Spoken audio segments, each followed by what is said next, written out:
Existem muitas passagens do Antigo Testamento que nós não prestamos atenção, como passagens que falam de construções ou de celebrações. Você já ouviu falar sobre as 7 festas do Senhor? As 7 festas do Senhor apontam para tempos determinados, situações que já aconteceram e situações que em nosso tempo ainda não aconteceram. As 7 festas do Senhor apontam para mensagens que Deus entregou ao seu povo. Bom, hoje nós vamos falar especificamente da festa da Páscoa. E eu quero que você fique comigo até o final, porque eu tenho certeza que esse vídeo vai abençoar muito a sua vida. Seja muito bem-vindo ao canal A Lâmpada para os Meus Pés.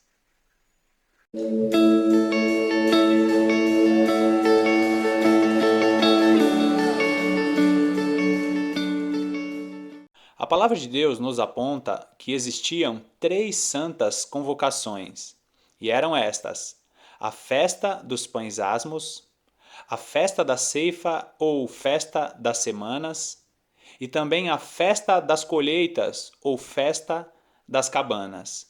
E dentro destas 3 santas convocações existiam as 7 festas do Senhor.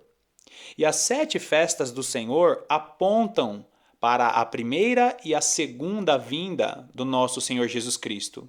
E as 7 festas são estas: a Páscoa, a festa dos pães asmos, primícias, Pentecostes, trombetas, expiação e tabernáculos. Agora, por que nós devemos estudar as 7 festas do Senhor? Olha só, a palavrinha moed era a palavrinha usada para falar sobre festas no Antigo Testamento. E essa palavrinha significa tempo determinado ou período sagrado. Também a palavrinha moed, com essa terminação ed, significa testemunha. E também outra palavra que era usada para falar de festas no Antigo Testamento é a palavra mikra. Mikra significa santa convocação ou assembleia sagrada e também ensaio geral. Então, nós vemos que é super importante estudar as 7 festas do Senhor, porque elas representam tempos determinados para as testemunhas da Assembleia Sagrada. Existem muitas coisas que já aconteceram e o próprio Deus apontou através das festas, e existem coisas que ainda vão acontecer e o nosso Deus está mostrando através das festas de uma maneira profética. Como, por exemplo, as 4 festas que já aconteceram. Primeiro, a Páscoa. Jesus é o Cordeiro Pascal que nos libertou do poder do pecado através de seu sacrifício na cruz do Calvário. Segunda festa, pães asmos. Jesus é o pão que desceu do céu para que nós andássemos em sinceridade diante de Deus. Terceiro, primícias. Jesus é a primícia dos que dormem. Assim como ele ressuscitou dos mortos, nós ressuscitaremos também. E o Pentecostes fala sobre o revestimento de poder que foi registrado em Atos capítulo 2, a descida do Espírito Santo, para que sejamos testemunha do que Jesus fez e ainda fará através de sua palavra. E ainda faltam trombetas, expiação e tabernáculos. Essas 3 festas estão apontando para o que vai acontecer no tempo do fim. Então, as 7 festas que Deus deu a Moisés, que os judeus praticavam, comemoravam de maneira literal, elas apontam tempos que foram determinados pelo próprio Deus. Por isso que nós vamos estudar cada uma delas. Nesse vídeo, vamos nos ater apenas à festa da Páscoa. Então acompanhe o texto comigo, Êxodo capítulo 12, dos versículos 1 a 13. Disse o Senhor a Moisés e a Arão, na terra do Egito: Este mês vos será o principal dos meses, será o primeiro mês do ano. Falai a toda a congregação de Israel, dizendo: Aos 10 deste mês, cada um tomará para si um cordeiro, segundo a casa dos pais, um cordeiro para cada família. Versículo 4. Mas se a família for pequena para um cordeiro, então convidará ele o seu vizinho mais próximo, conforme o número das almas, conforme o que cada um puder comer. Por aí calculareis quantos bastem para o cordeiro. O cordeiro será sem defeito, macho de 1 ano. Podereis tomar um cordeiro ou um cabrito, e o guardareis até o 14º dia deste mês. E todo o ajuntamento da congregação de Israel o imolará no crepúsculo da tarde. Tomarão do sangue e o porão em ambas as ombreiras, e na verga da porta, nas casas em que o comerem. Naquela noite comerão a carne assada no fogo, com pães asmos e ervas amargas a comerão. Não comereis do animal nada cru, nem cozido em água, porém assado ao fogo. A cabeça, as pernas e a fressura. Nada deixareis dele até pela manhã. O que, porém, ficar até pela manhã, queimá-lo-eis. Versículo 11. Desta maneira comereis lombos cingidos, sandálias nos pés e cajado na mão. Comê-lo-eis à pressa, é a Páscoa do Senhor. Porque naquela noite passarei pela terra do Egito e ferirei na terra do Egito todos os primogênitos, desde os homens até os animais. Executarei juízo sobre todos os deuses do Egito. Eu sou o Senhor. O sangue vos será por sinal nas casas em que estiverdes. Quando eu vir o sangue, passarei por vós, e não haverá entre vós praga destruidora. Quando eu ferir a terra do Egito. Este dia vos será por memorial, e o celebrareis como solenidade ao Senhor. Nas vossas gerações o celebrareis por estatuto perpétuo.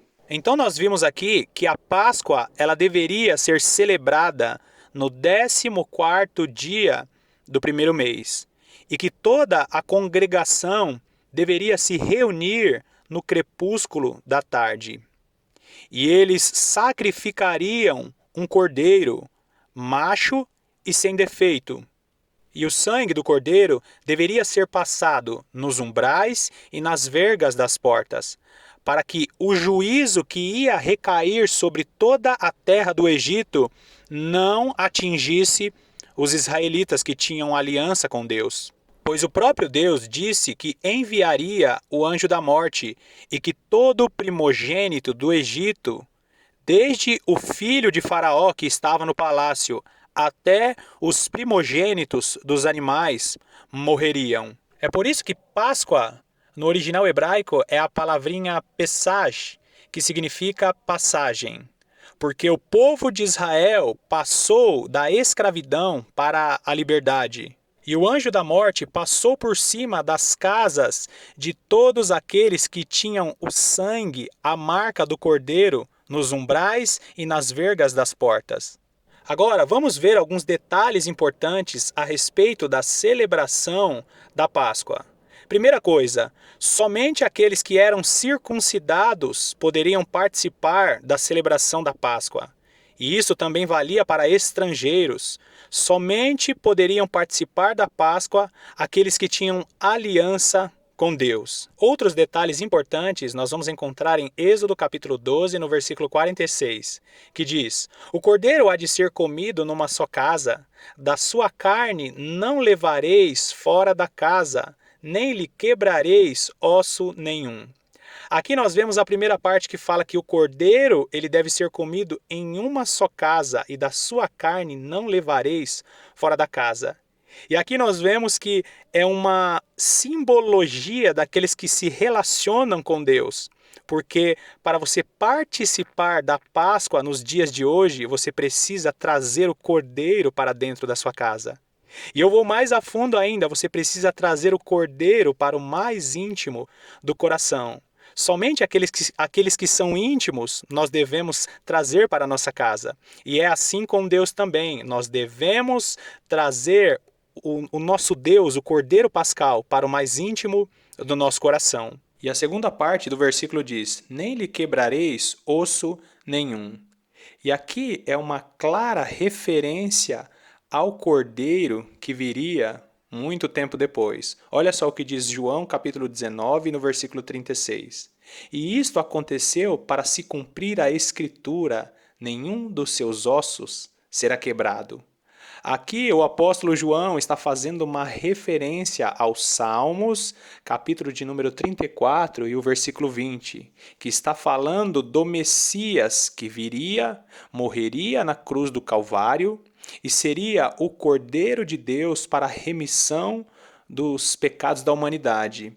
E quando ele estivesse na cruz do Calvário, nenhum de seus ossos seria quebrado. E foi exatamente o que aconteceu com Jesus. Era muito comum os soldados romanos chegarem perto da cruz para saber se aquele que tinha sido condenado realmente tinha morrido. Então eles quebravam os joelhos daqueles que tinham sido crucificados para confirmar se realmente eles tinham morrido. Mas quando chegou na vez de Jesus, em vez de eles quebrarem os joelhos de Jesus, eles furaram o lado de Jesus. Então nós vemos que este cordeiro, o primeiro cordeiro da Páscoa, era uma sombra do cordeiro que haveria de vir ao mundo para remir a humanidade de seus pecados. Olha só o que o apóstolo Paulo diz em 1 Coríntios, capítulo 5, no versículo 7. Lançai fora o velho fermento, para que sejais nova massa, como sois, de fato, sem fermento. Pois também Cristo, nosso Cordeiro Pascal, foi imolado. Então, como o próprio João Batista disse, Jesus Cristo é o Cordeiro de Deus que tira o pecado do mundo. Ele morreu como um cordeiro, mas ressuscitou como o leão da tribo de Judá. Comemore a Páscoa. Jesus Cristo é a verdadeira Páscoa. Então, vamos celebrar, porque Jesus Cristo é a nossa Páscoa. Eu espero que esse vídeo tenha abençoado a sua vida. Deixa o seu like, também deixa um comentário. E se você não é inscrito no canal, se inscreva no canal, porque isso ajuda na divulgação do canal e também no engajamento desse vídeo. Mais uma vez, muito obrigado pela sua companhia e que Deus te abençoe ricamente.